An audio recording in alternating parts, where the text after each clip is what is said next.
What you say? And good morning, man. Today just happened to be a Sunday. I'm documenting the time because it's 8/11/2024, man. So on this beautiful Sunday, I'm beefing with the church, y'all. All right, now okay, and if I'm wrong, y'all can comment in the comments or whatnot. And then furthermore, you know, as far as this documenting the journey part go, you know, it's part of what I'm told I'm supposed to do. I'm supposed to be giving y'all real life experiences. This just happened to be in real time. So we went by the church that I'm not going to name, right? And when we going in the church, my daughter went earlier. I don't know why it was on three of our mind: my wife, my daughter, and myself, right? So my daughter went by the church earlier. Of course, they were having church. It happens to be 1:38 now. So they've been having church during that time. So she couldn't get in the church. I went to the church, obviously just now, and ran into the pastor, of whom I've never met, but I've seen his pictures, and I've seen him before, right? I'll leave that like that. And I'm trying not to be petty, and you know, it's in our best interest not to be emotional, you know, because with this campaign that we're running, the last thing we can use is a bad review, man. But fair is fair and wrong is wrong, and I always gonna be on the side of right. And if I'm wrong, I'm gonna eat that. But at the same time, man, I'm not a toy. I'll say that. I'm not a toy, I'll say that. Now I'm gonna calm down because I'm trying to separate the emotion from this factual situation, right? Okay, here's the scenario, y'all. We started a contract with the church. When I say contract, that's touchy because they never signed a service agreement, right? But we've been to the church a number of times, during which time they've been having transitions. There's more than one person who we were dealing with, and all parties were aware of what the situation was. Just that the second person wanted us to do more.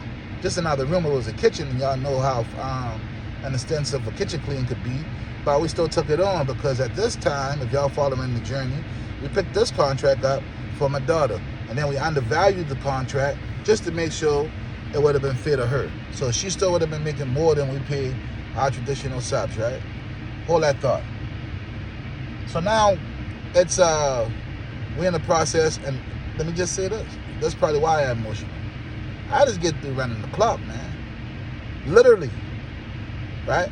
I start my day around 6 o'clock in the morning, and this morning I came in about 6 o'clock, and now we made a video about that, right? Myself and Wayne. So as I'm talking to the pastor, he reminded me that him and somebody else had the conversation, and my wife been trying to reach him. If y'all see anything in the back, that's all that, you know, that's our supplies we've been picking up from the church.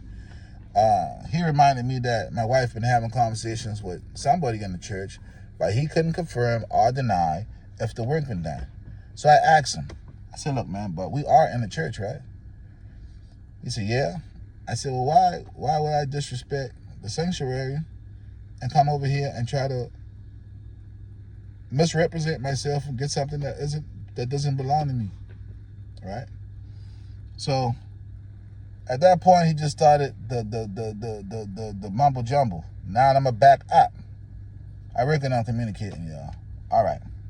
So when I walk in the church, I saw a guy who I was familiar with. He looked surprised to see me. He asked me where the supplies were, as if he didn't tell me where to store the supplies, right? But I ignored that fact. And I showed him where the door was, thinking he gonna walk me to the door. Obviously, behind my back, he was grabbing the attention of the pastor. It was about 5 or 6 people there, and if I'm being totally honest and transparent, I put on the show. I was trying to avoid that. But anyway, I'll get to that part later. All right, bet. So now I'm in the closet grabbing out supplies. Immediately, some of the stuff doesn't look familiar, but I see the mop bucket. Y'all know how much a mop bucket costs, right? Especially a commercial mop bucket of not none of those Rubbermaids or whatnot. So I grabbed the mop bucket. I'm sliding that out, I grabbed the vacuum. I'm noticing, hold up, we bought these 2 vacuums on the same day and an emergency situation. This is how the vacuum man minds. But it's got to be mine, right? So I'm about to put this in the hallway too.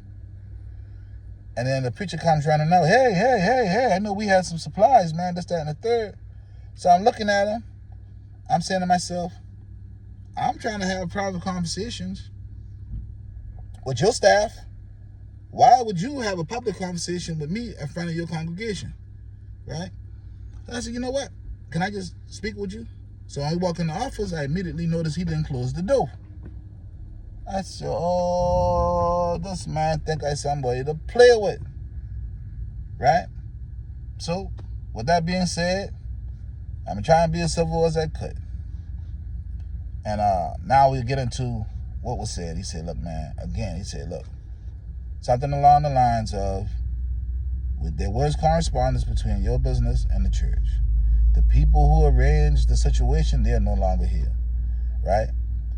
Now, I know there's an invoice that you sent, but we have no way to confirm or deny that. At this time, I'm looking up, right? Because I know the camera's in this church, right? I'm looking up, and I'm looking out the door because I can hear the guy. I can see the guy ear hustling, who was responsible for letting us in the door, right? But let me stay on track. So I said, well, we are in the church, right?